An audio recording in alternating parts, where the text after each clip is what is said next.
전 세계에서 이 주일에 순차적으로 지금 예배가 드려지고 있어요. 시차가 있으니까, 그렇죠?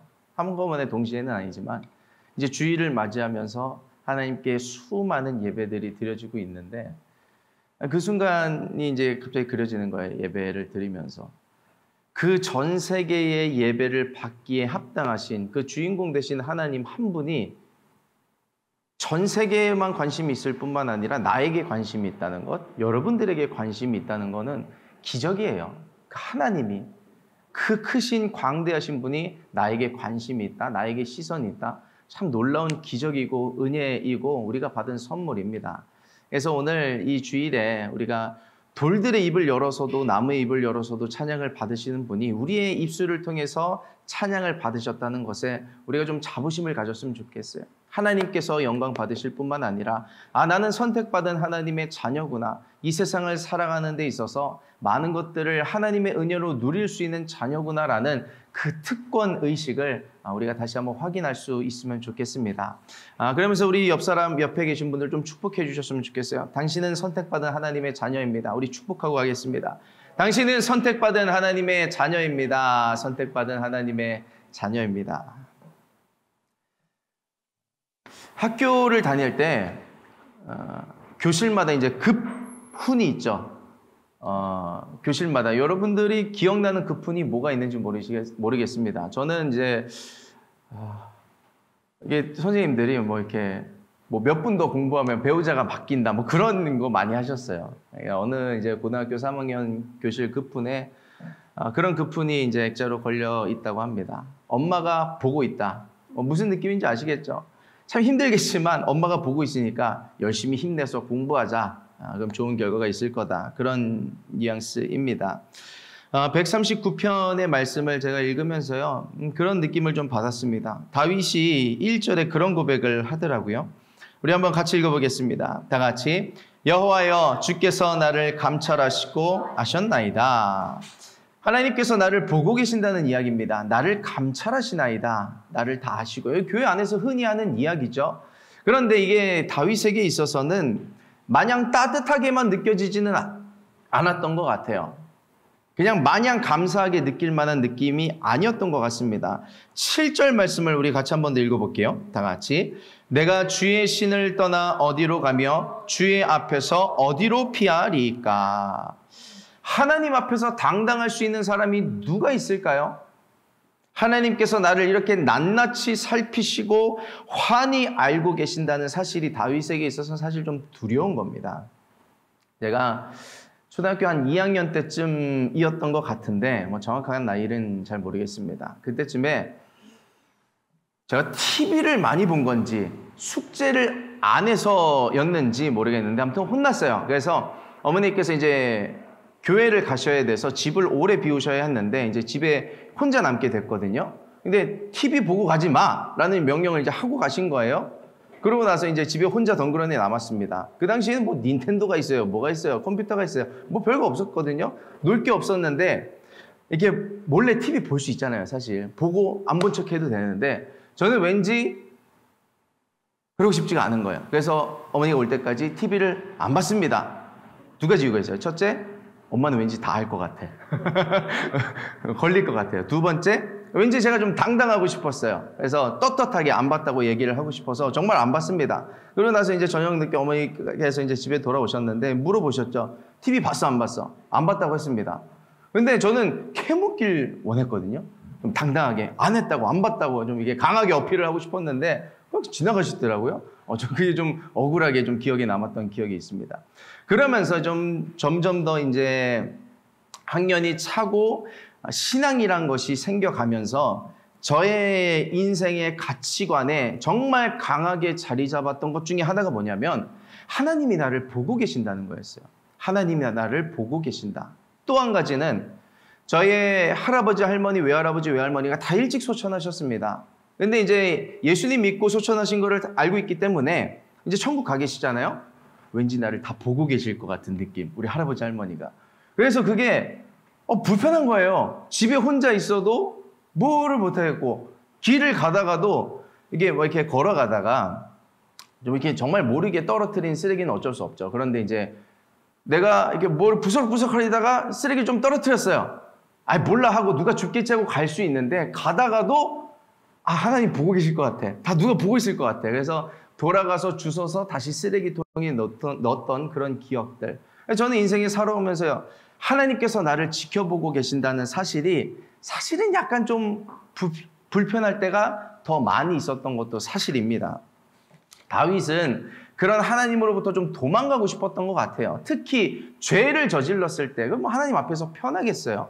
여기 이제 좀 도망가고 싶었던 그런 아담과 선악과를 따먹었던 아담과 하와처럼 숨기를 원했던 것 같습니다. 그런데 보면 아담아 네가 어디 있느냐 하면서 아담과 하와를 찾아가셨던 게 하나님의 은혜였거든요. 다윗에게도 마찬가지였어요. 어느 순간에도 다윗을 포기하지 않고 끝까지 따라가셨던 것이 어느 순간부터는 다윗에게 거부감이 아니라 두려움이 아니라 부담감이 아니라 점점 변해가는 것입니다. 하나님께서 나를 함께 하고 계시고 지켜보고 계신다는 것이 은혜였구나라는 것을 깨닫기 시작하는 것입니다. 그것이 오늘 본문에서 발견할 수 있는 부분이었는데요. 8절에서 10절 말씀 우리 한 번 더 같이 읽어보겠습니다. 다 같이. 내가 하늘에 올라갈지라도 거기 계시며 음부에 내 자리를 펼지라도 거기 계시니이다. 내가 새벽 날개를 치며 바다 끝에 가서 거할지라도 곧 거기서도 주의 손이 나를 인도하시며 주의 오른손이 나를 붙드시리이다. 아멘. 코람데오. 하나님의 얼굴 앞에서 하나님의 임재 앞에서 우리가 살아간다는 것이 처음에는 부담감일 수 있어요. 거룩한 부담감이죠. 근데 그것이 점차 변하여 하나님께서 나에게 늘 동행하시고 지켜주신다는 것이 은혜로 여겨지게 되는 것은 구원받은 사람들의 특징이며 구원받은 사람들이 누릴 수 있는 특권인 줄 믿습니다. 왜냐하면 하나님은 내가 죄 지었을 때도 다 이해하시고 사랑하시며 그 모든 것을 합력하여 선을 이루실 뿐만 아니라 내가 힘들 때에 지쳐 있을 때에 사람의 도움도 물론 좋지만 정말 하나님만이 막아주실 수 있고 하나님께서만이 열어주실 수 있는 하나님께서만이 주실 수 있는 힘과 능력을 구할 때에 나를 내버려 두지 않으시고 나와 함께 하시는 분께서 함께 하시고 역사해 주시는 거라는 것을 우리가 알 수 있기 때문에 그렇습니다. 제가 언젠가 한번 하준이가 처음으로 혼자 어디로 한번 가보겠다고 했던 때의 얘기를 나눴던 적이 있었던 것 같아요. 교회에서 이제 문구점이었나요? 처음에 이제 갔다 오겠다고 했을 때는 이제 제가 뒤따라 갔었죠. 갔다 오라고 해놓고선. 뒤따라 가서 잘 갔다 오나 잘 어디로 새나 제가 따라갔었는데 이제는 그러지 않습니다. 어딜 가도 혼자 가라고 합니다. 제가 어디까지나 쫓아갈 수 없잖아요. 어디까지나 책임져 줄 수는 없습니다. 자녀를 이제 부모로서 청지기로서 잘 양육해야 할, 믿음으로 양육해야 할 책임은 있지만 그 인생 자체를 책임져 줄 수는 없어요. 책임은 하나님의 영역입니다. 하나님께서 이제 따라다니시는 거예요. 그러므로 우리가 예수 그리스도를 믿고 받은 복 중에 가장 큰 축복 중에 하나는 뭐냐면 임마누엘입니다. 예수님이 나와 함께하고 계신다는 것. 예수님께서 마지막에 승천하실 때 그런 약속을 하셨어요. 볼지어다 내가 세상 끝날까지 너희와 항상 함께 있으리라 하시니라. 항상 함께 있으시겠대요. 오늘도 저와 여러분들과 함께 하십니다. 여러분들이 교회에 나서는 그 순간에도 함께하고 계셨어요. 이 예배가 끝나고 집에 돌아갔을 때도요, 여전히 함께하고 계실 거예요. 우리가 집에 있으나 차에서 운전을 하고 있으나 누구를 만나나 아니면 혼자 있든 내가 번뇌에 빠져 있고 고뇌에 빠져 있고 고민에 여러 가지 문제로 힘들어하고 있을 때 여전히 그럼에도 불구하고 함께 하시는 하나님이 계신다는 것은 우리에게 부담감이 아니라 두려움이 아니라 감사의 조건이 되는 줄 믿습니다.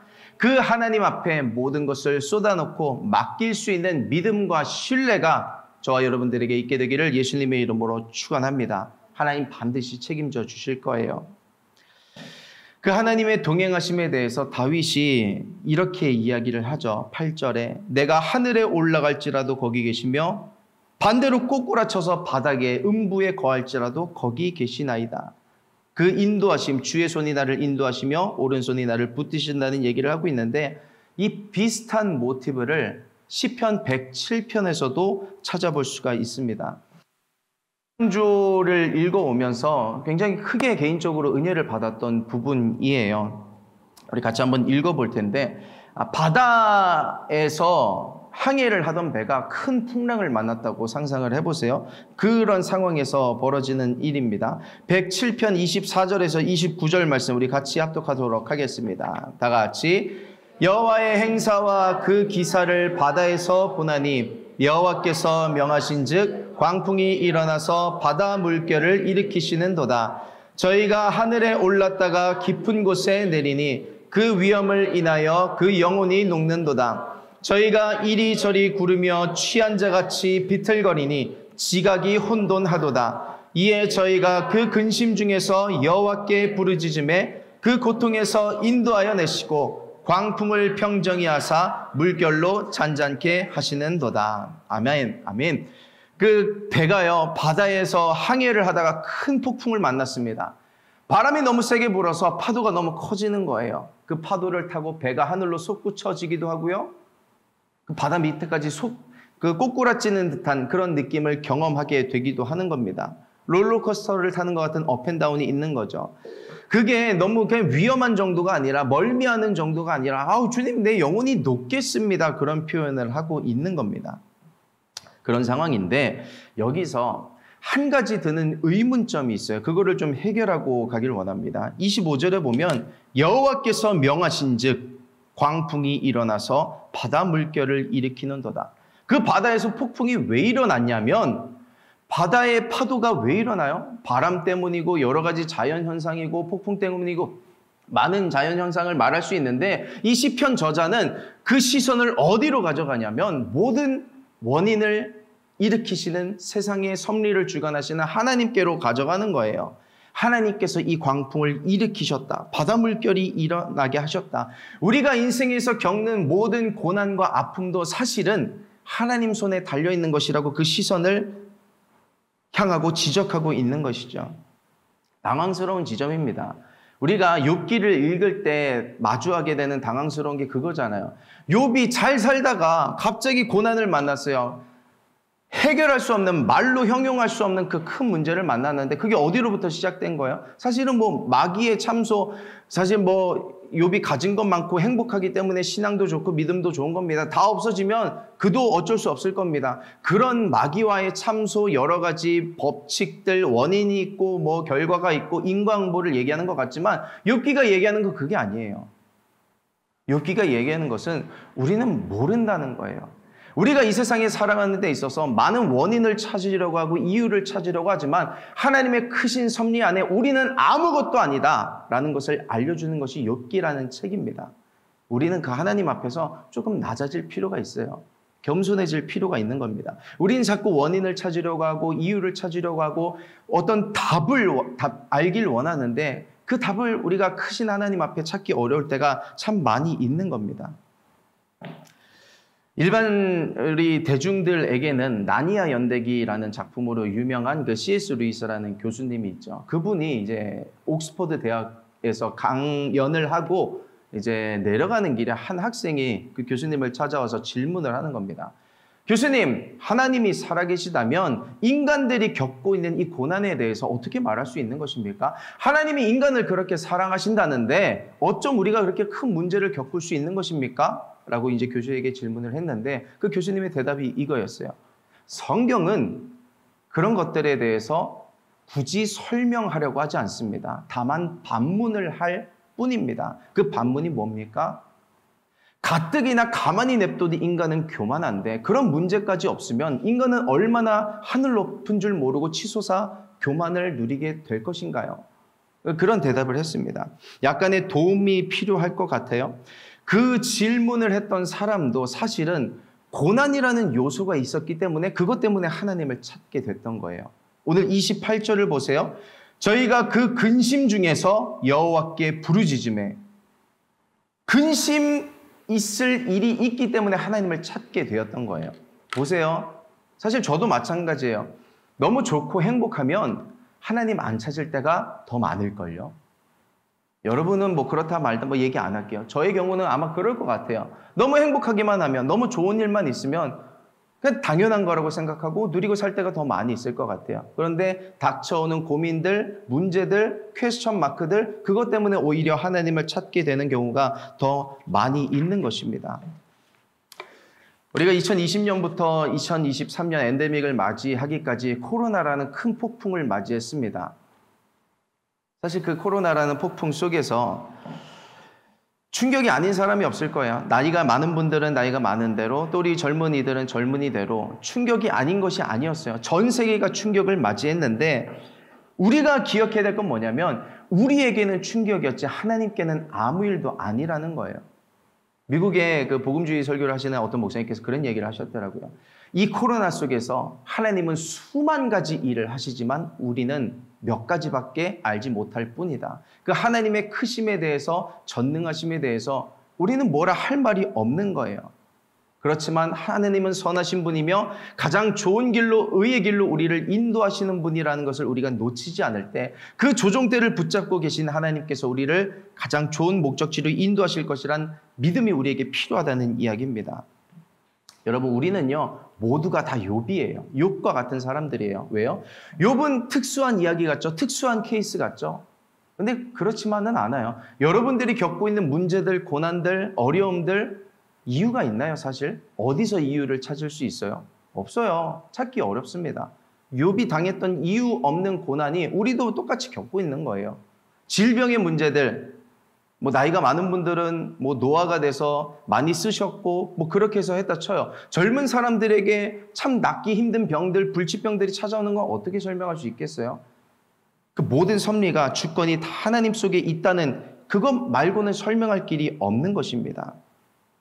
여러분, 그러므로 뭘 얘기하고 싶은 거냐면 우리가 여러 가지 문제를 만났고 상황을 만났을 때 이유와 원인을 찾으려고 하기보다는 그 이유와 원인을 찾으려고 하는 시선을 하나님께로 돌리는 은혜가 있기를 예수님의 이름으로 축원합니다.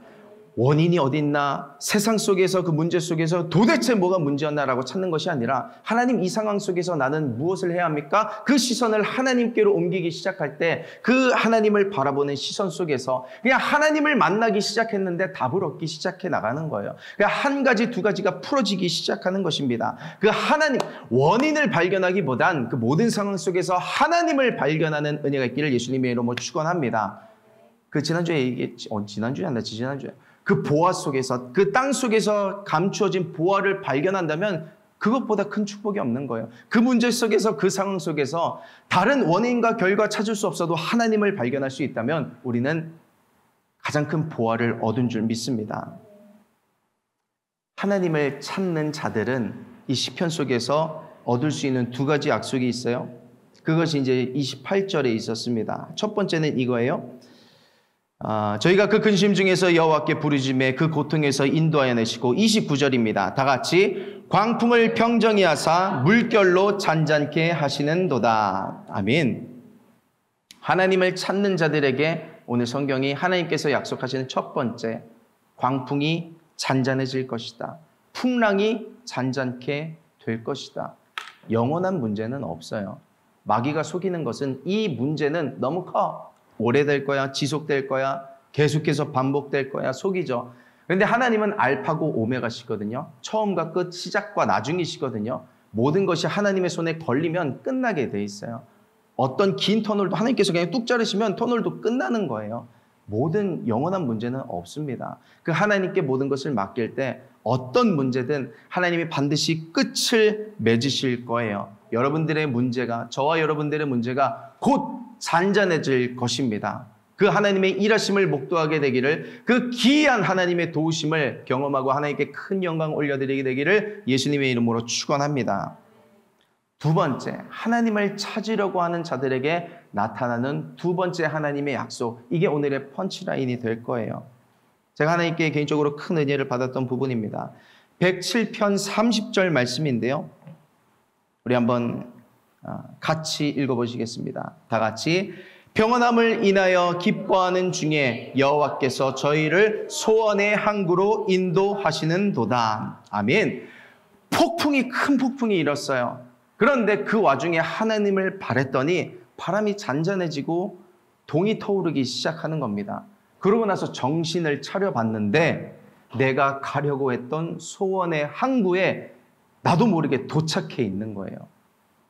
나를 죽이려고 하는 파도인 줄 알았는데, 나를 덮쳐오려고 하는 풍랑인 줄 알았는데, 이것을 다 잠수시켜서 바다 밑에 수장하려는 그런 큰 문제인 줄 알았는데, 결국 하나님을 의지하다 보니까 내 배가 밀려고 떠밀려서 내 힘으로는 어떻게 갈 수 있었지? 내 능으로는 어떻게 할 수 있었지? 내 속도로는 내 방향으로 어디로 가야 어떻게 가야 그 항구에 도달할 수 있을까 하는 그 항구에 전혀 도달할 수 없었을 것 같았던 그 항구에 도달하게 되는 것입니다.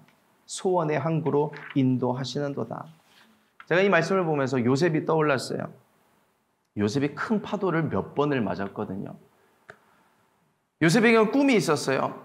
요셉에겐 가고자 하는 항구가 있었습니다. 요셉이 가고자 했어요. 하나님께서 주신 꿈이었어요. 해와 달과 11별이 요셉에게 절하고요. 형들의 볏 집단이 요셉에게 절하는데 형들이 시기합니다. 아유, 죽여버려. 죽이긴 뭐해. 팔자. 애굽에 이제 노예로 팔아버리는데 거기서도 순탄치 않죠. 보디발 장군이 아니죠. 아내가 이제 유혹을 합니다. 그걸 뿌리치다가 감옥에 갇혀요. 그 감옥에서도 이제나 저제나 하나님의 도우심을 바라는데 그 관원장들이 들어오죠. 술 맡은 관원장, 똥 맡은 관원장들의 꿈을 해석해주고 이것이 좀 좋은 계기가 되려나? 근데 또 잊혀집니다. 그런데 마침내 하나님께서 바로에게 꿈을 꾸게 하시는데 그 꿈을 요셉을 통해 해석하게 하심으로 말미암아 요셉이 자신의 인생이 풀어질 뿐만 아니라 국무총리가 되거든요. 그리고 그 국무총리가 된 상황 가운데서 가족들을 만나 가족이 요셉을 못 알아보고 절하잖아요. 요셉은 자기가 가려고 했던 항구도 아니었어요. 자기가 설정해 놓은 목적지도 아니었는데 하나님께서 여러 가지 파도와 풍랑을 만나고 일게 하시더니 그 배를 밀어서 요셉이 가야만 했던 그 소원의 항구로 인도하시는 것을 경험하게 하는 것입니다. 놀랍지 않나요?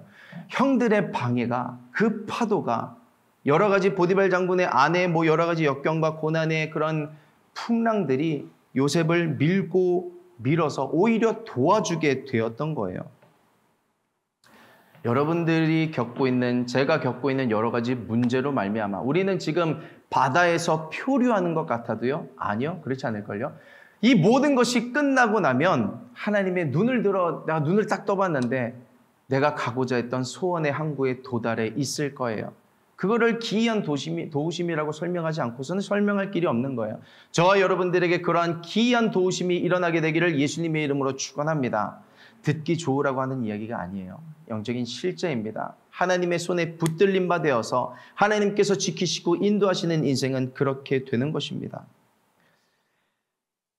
18세기 후반에 많은 찬송가를 쓰셨던 영국의 한 목사님이 계세요. 아우구스투스 톰레이드라는 목사님인데 우리에게는 그 만세 반석 열리니 내가 들어갑니다 라고 그런 찬양으로 익숙한 그 목사님인데 그분이 이제 고요한 바다로라는 이제 찬양을 또 작곡하신 게 있거든요. 그 찬양의 가사 중에 2절에 이런 가사가 있어요. 제가 읽어드릴게요. 큰 물결 일어나 나 쉬지 못하나 이 풍랑으로 인하여 더 빨리 갑니다. 제가 아마 이 목사님도 107편의 하나님을 만났지 않았을까 싶어요. 너무 지치고 힘들고 이렇게 표류하는 인생 같았는데 하나님께서 그것을 나의 인생을 이끌고 소원의 항구로 인도하시는 것을 경험하게 됐던 것입니다. 그것을 통해서 내가 가려고 했던 것보다 하나님의 인도하심을 받아 순종해서 가는 게 더 빨랐구나라는 것을 깨닫게 되는 것이죠. 저희 어머니께서 요즘 많이 아프세요. 요즘 나이도 들어가시면서 이제 여러 가지 아프다 많이 하시는데 목도 아프시고 허리도 아프시고 소화도 잘 안 되시고 무릎도 안 좋으시고 여러 가지 아프신데 여러 가지 이제 병원도 다니시면서 이제 기도를 많이 하시죠. 기도도 많이 받으시고. 근데 그 와중에 며칠 전에 통화하다가 들었던 이야기인데 어머니께서 이제 고혈압 약을 드시고 고지혈증 약을 드시던 게 있었는데 그게 끊기 힘든 약들이잖아요. 고혈압 약, 고지혈증 약 먹으면 계속 먹어야 되는 약인데 그 여러 가지 고난 중에 잘 드시고 잘 병원 다니시고 케어 받으시고 기도하셔서 이제 병원에서 검진을 하셨는데 고혈압 약 안 드셔도 된대요. 고지혈증 약 안 드셔도 된대요. 그 폭풍 중에서 하나님의 참 힘든 여정을 지금 지나가고 계신데 그 와중에 하나님의 귀한 도심이 있는 거예요. 정말 사람의 힘으로는 의학으로 낫기 힘든 일들이 어머니에게 일어나는 그런 일들을 보면서 하나님이 그런 폭풍 속에서도 일하고 계신다는 것을 느끼게 됩니다. 우리가 롤러코스터를 타는 것 같고 바다 속에 내 인생은 타이타닉 같아, 이제 침몰하는 것 같아. 아니에요. 하나님이 그 모든 폭풍 속에서 우리를 인도하셔서 그 바다 속에 빠진 요나를 니느웨라는 목적지로 인도하신 것처럼 구덩이에 빠진 요셉을 꺼내셔서 하나님의 꿈을 이루게 하신 소원의 항구로 인도하신 것처럼 저와 여러분들을 소원의 항구로 인도하시게 되는 그 하나님의 귀한 도우심을 저와 여러분들이 반드시 경험하게 될 줄 믿습니다. 그러기 위해서 우리가 놓치지 말아야 할 것, 하나님을 향해 시선을 두는 거예요. 하나님을 향해 시선을 두지 못하면 물에 빠진 베드로 되는 거예요. 그냥 파도에 먹이가 되고 휩쓸려서 물에 빠져버리는 겁니다. 아니 근데 빠져도 괜찮아요. 다시 하나님 바라보면 되거든요. 하나님이 건져 주실 것입니다. 기도로서 간구로서 하나님 찾아보세요. 예수님께서 저와 여러분의 배에 함께 타고 계십니다. 임마누엘, 코람데오. 내 인생에 지금 함께하고 계세요. 내가 지금 뭘 못하는 것 같아도, 내가 계획한 것이 다 으스러지는 것 같아도 으스러지는 거 아니에요. 그 모든 과정 속에서 필요하는 게 아니라 정확한 좌표를 향하여 하나님께서 저희들을 인도하고 계시는 줄 믿습니다. 오늘 아까도 찬양했죠. 내가 주인 삼은 모든 건 내려놓고 하나님께서 내 인생의 주인 되시고 선장 되시는 것을 인정할 때 하나님께서 끌고 가시는 것을 경험하게 될 줄 믿습니다.